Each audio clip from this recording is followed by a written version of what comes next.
दोस्तों, पानी एक ऐसा तरल पदार्थ है जिसके बिना हम इंसान अपनी जिंदगी की कल्पना भी नहीं कर सकते। इसमें कोई हैरानी की बात नहीं है कि हमारे भारत में 200 से भी अधिक नदियां बहती हैं, जिसमें समय समय पर बाढ़ आती ही रहती है। लेकिन इसके बावजूद भी हमारे देश में पानी पीने की समस्या हमेशा बनी रहती है। लेकिन फिलहाल हम चलते हैं यहाँ से 3,500 किलोमीटर दूर सऊदी अरब में। सैटेलाइट से अगर आप इस देश की तस्वीरें देखें तो आपको हर जगह सिर्फ और सिर्फ रेगिस्तान ही दिखाई देगा, क्योंकि यह दुनिया का इकलौता देश है जहां पर एक भी नदी नहीं बहती।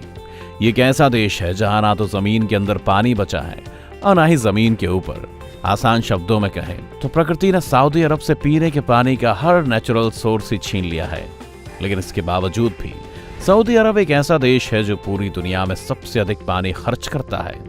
अगर कंपेयर करें तो हम भारत के लोग एक दिन में जितना पानी खर्च करते हैं, सऊदी अरब के लोग उससे 2 गुना अधिक पानी सिर्फ एक दिन में खर्च कर देते हैं। अब सवाल यह है कि आखिरकार वो रेगिस्तानी देश सऊदी अरब इतना पानी लाता कहां से है? और आज हम इस वीडियो में इसी रहस्य से पर्दा उठाएंगे, जिसे जानना आपके लिए किसी आश्चर्य से कम नहीं होगा।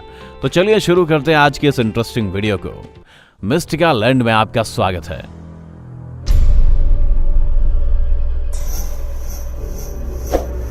दरअसल सऊदी अरब एक इस्लामिक देश है दोस्तों, जहां पर हर साल पूरी दुनिया भर से लाखों करोड़ों मुसलमान मक्का और मदीना में हज करने के लिए आते हैं और वजू जैसी रस्म को पूरा करते हैं, जिसमें लोग अपने पूरे शरीर को और शरीर के अंगों को 2 से 3 बार अच्छे तरीके से धोते हैं। और यही वो कारण है जिसकी वजह से सऊदी अरब में इतना पानी खर्च होता है, क्योंकि कुरान के अनुसार हर मुसलमान को इन रस्मों का पालन करना कंपल्सरी है। अब जाहिर सी बात है कि कोई दिन में 3 बार अपने शरीर के अंगों का शुद्धिकरण करेगा, और ऊपर से सऊदी अरब जैसा गर्म देश, तो पानी का इतना खर्चा होना नॉर्मल है। अब बात आती है कि जब सऊदी अरब की जमीन के अंदर या फिर जमीन के ऊपर पानी मौजूद ही नहीं है, फिर भी सऊदी अरब इतना अधिक पानी लाता कहां से है? किसी भी देश में पीने के पानी के सिर्फ 3 ही नेचुरल सोर्सेज होते हैं। पहला ग्राउंड वाटर, जो कि जमीन के अंदर से बोरिंग के जरिए निकाला जाता है। दूसरा नदी, तालाब या फिर झील का पानी। और तीसरा ग्लेशियर या बर्फ के रूप में जमा हुआ पानी, जो अधिकतर ठंडे देशों में पाया जाता है। लेकिन अफसोस कि सऊदी अरब के पास पीने के पानी के लिए इन तीनों में से एक भी नेचुरल सोर्स नहीं है। ऐसा भी नहीं कि सऊदी अरब में ये पानी कभी था ही नहीं। एक वक्त था जब सऊदी अरब में सैकड़ों ऐसे कुएं हुआ करते थे जहां से लोग पीने का पानी निकालते थे। लेकिन बात साल 1970 के दशक की है, जब सऊदी अरब की सरकार ने वहां के लोगों को खेती करने के लिए मोटिवेट करना शुरू किया। सरकार का साथ मिला और लोगों ने धड़ाधड़ कुएं खोदे, खूब पानी निकाला। लोगों की मेहनत ने सऊदी अरब की रेगिस्तानी जमीन पर गेहूं के लहराते हरे खेत खड़े कर दिए। ये दौर सऊदी अरब के सबसे अच्छे या फिर सबसे अच्छे बुरे दौर में एक से एक था। सऊदी अरब के किसानों ने इतनी जी तोड़ मेहनत की और जल्द ही सऊदी गेहूं एक्सपोर्ट करने वाला दुनिया का 6ठा सबसे बड़ा देश बन गया। खेती की सफलता को देखते हुए सऊदी अरब की सरकार ने प्लान बनाया कि क्यों ना पूरे के पूरे रेगिस्तान को ही खेती वाली जमीन में बदल दिया जाए। लेकिन अफसोस कि रेगिस्तान पर उगने वाले उस हरे खेत ने सऊदी अरब की जमीन में मौजूद सारा का सारा पानी गटक लिया, और साल 2008 आते आते सऊदी अरब में मौजूद वहां का आखिरी पानी का कुआं भी सूख गया। सऊदी अरब के पास जमीन के अंदर जितना पीने का पानी था वो लगभग खत्म हो चुका था। सऊदी अरब में नदियां तो बहती नहीं थी और ना ही वहां बारिश होती थी, और यहीं से शुरू हुआ दुनिया के सबसे अमीर देश में से एक सऊदी अरब और उसकी प्यास के बीच की जंग। अपनी प्यास को बुझाने के लिए सऊदी अरब ने अपने आसपास झांकना शुरू किया, तो वहां के वैज्ञानिकों ने सिर्फ एक ही बात समझी कि उनका देश 3 तरफ से समुद्रों से घिरा हुआ है। एक तरफ हिंद महासागर, दूसरी तरफ लाल सागर और तीसरी तरफ खंभात की खाड़ी। सऊदी अरब को किसी भी कीमत पर पीने के लिए पानी चाहिए था, लेकिन अफसोस कि सऊदी अरब उस समुद्र के पानी को डायरेक्ट नहीं पी सकता था, क्योंकि ऐसा करना खुद के लिए मौत को दावत देने के बराबर था। अगर एक प्यासा आदमी 1 गिलास समुद्र का पानी पी ले तो उस खारे पानी की वजह से उस इंसान के शरीर में पहले से मौजूद 1 गिलास पानी भी बेकार हो जाएगा। अब सऊदी अरब के पास सिर्फ एक ही विकल्प था, कैसे भी करके समुद्र के पानी को पीने लायक बनाया जाए, कैसे भी करके समुद्र के पानी में से नमक निकालकर अपनी 4 करोड़ से भी अधिक की आबादी की प्यास बुझाई जाए। सऊदी अरब के पास समुद्र के पानी पीने लायक बनाने के लिए 2 ही तरीके थे।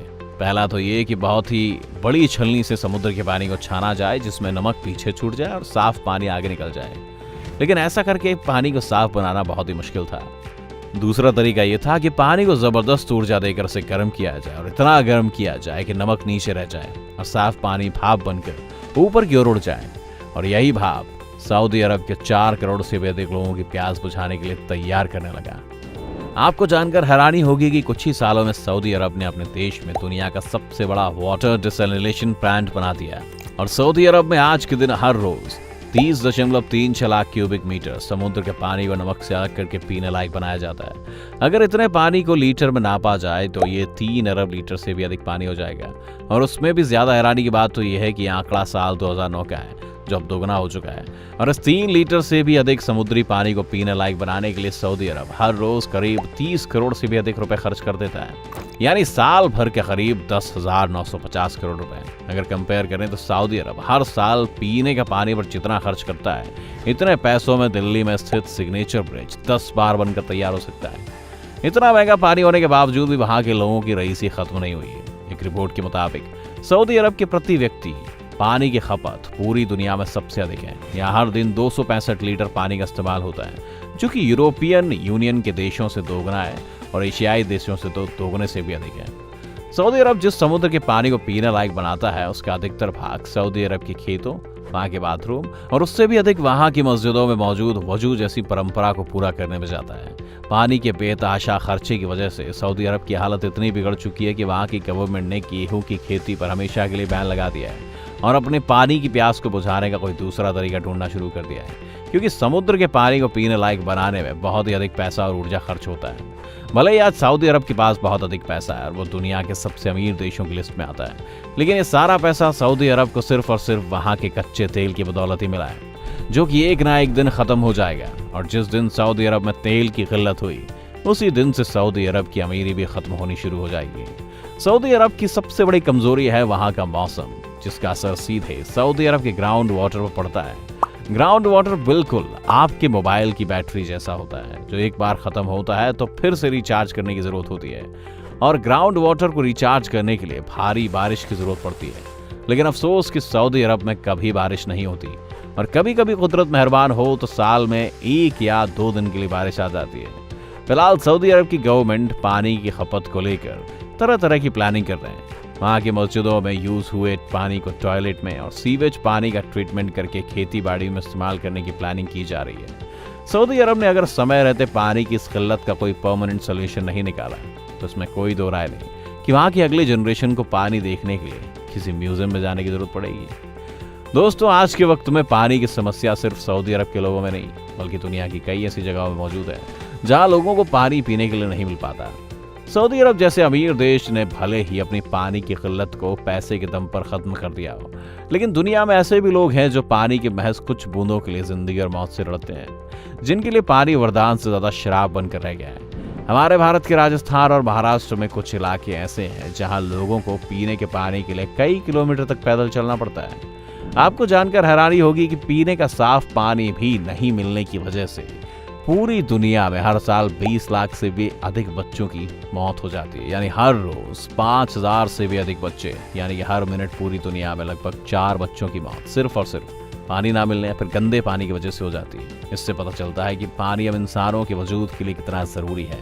आज के वक्त में भले ही हमारे पास कितना भी पानी क्यों ना हो, हमें पानी की हर एक बूंद को हिसाब से खर्च करना चाहिए, वरना जो हालात आज सऊदी अरब के हैं, भविष्य में ऐसी हालत दुनिया के और देशों में भी हो सकती है। तो दोस्तों, ये वीडियो आपको कैसी लगी और पानी की खपत और कमी को लेकर आप क्या सोचते हैं, आप अपनी राय हमें कमेंट बॉक्स में जरूर बताइएगा।